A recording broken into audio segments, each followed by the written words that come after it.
What's up, guys? Just a quick video on some tips that I have for storing my football shirts or soccer jerseys. One of the main things is if you have room, obviously hang them. In my case, I do not, but the few that I do hang, I always try and use these thicker, either plastic or the wood style hangers. But you can see it's nice and thick. The width itself doesn't necessarily matter too much, but the thickness does. You do not want to use the wire hangers from the dry cleaners or the ones you can buy in bulk. Even the thinner plastic ones are good, but ones that are extra thick, like these meant for like coats and stuff like that, are the best.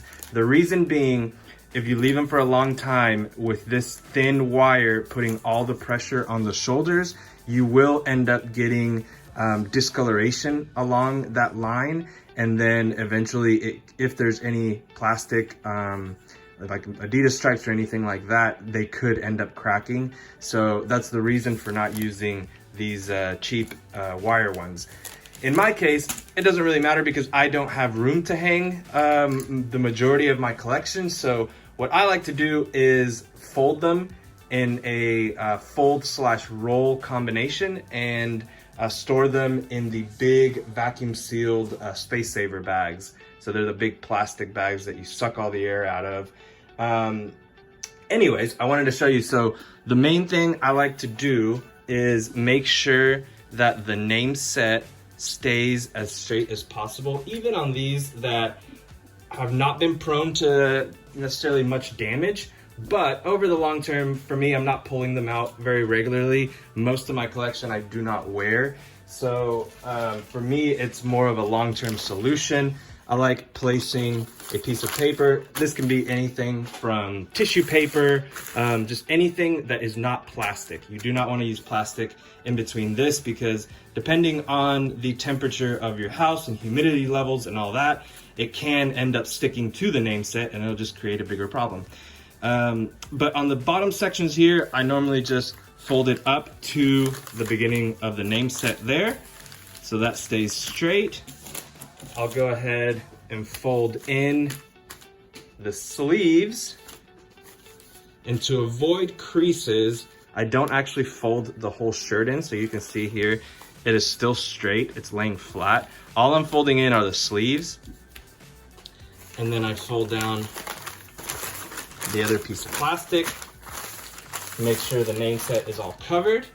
And then I basically continue. I'll stack another one on top of this and another one on top of that. Always making sure there's plastic or paper, sorry, not plastic, in between each layer. So if there's any plastic graphics, or in this case, the transferred logos and sponsors, they're also covered with paper. So in the event you do want to pull these out, the name set will stay intact, it'll be safe. And also, if it does occur, where surely there will be, but some name set or patch or some part of the shirt, in this case you can see the thermo applied Adidas stripes, if those end up sticking, it'll stick to the paper.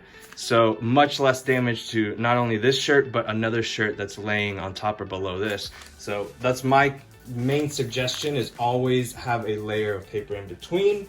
And then toss them into one of these. So in this case, all the ones that you see are rolled. Those have no names or numbers or anything. And then, yeah, when you have them all stacked up, then you stick your vacuum, you seal this up, and you suck all the air out, and now you have a very easy to store solution for your football shirts. I have varying sizes, but the vast majority of mine are stored this way. And I kind of have them all over the house in storage units. So anyways, that's besides the point. Don't tell my wife.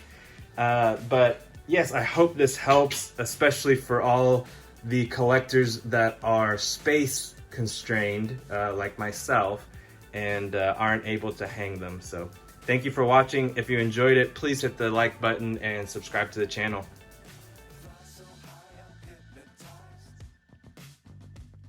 What's up is down, what's left is right. Chasing stars and holding you. I can't see the end.